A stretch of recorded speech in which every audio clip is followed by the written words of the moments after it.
வந்து இதை விளக்குறதுக்காக சொல்கிறேன். அப்போ ஒரு சமூகம் நரிக்குறவர்கள்னு ஒரு சமூகம், எனக்கு ஜாதி பேர் இதெல்லாம் சொல்கிறது இஷ்டமே கிடையாது எப்போவுமே. ஆனால் நான் அடையாளம் சொல்கிறதுக்காக சொல்கிறேன். நரிக்குறவர்கள்னு சொல்லுவாங்க. அந்த சமூகத்தை சார்ந்த ஒரு சகோதரர் கையில் இப்படி கேஸ் லைட்டு தலைமையில் இப்படி பிடிச்சிக்கிட்டு கூடவே வர்றாரு.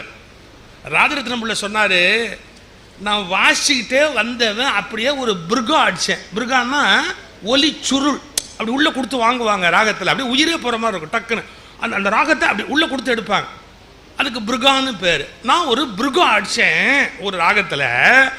இந்த நரிக்குறவர் என்ன பண்ணார், கையில் வச்சுருந்த அந்த தலைமையில் வச்சுருந்த கேஸ் லைட்டை தூக்கி போட்டு பலே அப்படின்னு பிடிச்சாரு.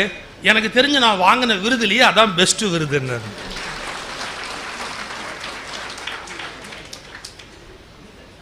இவன் கேட்டான், அதோடு விட்டுருக்கலாம் யார் பத்திரிகைக்காரன், எங்க ஜனாதிபதி கொடுத்தாரு அப்படின்னா.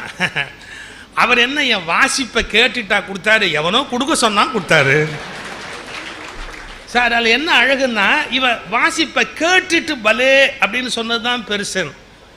நீங்கள் எத்தனை விருதுகள் உலகத்தில் கொடுத்தா கூட, பத்மஸ்ரீயாக இருக்கலாம், கலைமாமணியாக இருக்கலாம், டாக்டரேட்டாக இருக்கலாம், என்ன வேணாலும் கொடுக்கலாம், அந்த உலகத்தில் விருதுகள் கொடுக்கலாம். ஆனால் நீங்கள் கேட்டுட்டு கை தட்டுறீங்க பார்த்தீங்களா, அதுக்கு நிகரான விருது இந்த உலகத்தில் உண்டா? அதான பெஸ்ட் விருது, ரசிகன் ரசித்து கொடுக்குற ஒரு விருது.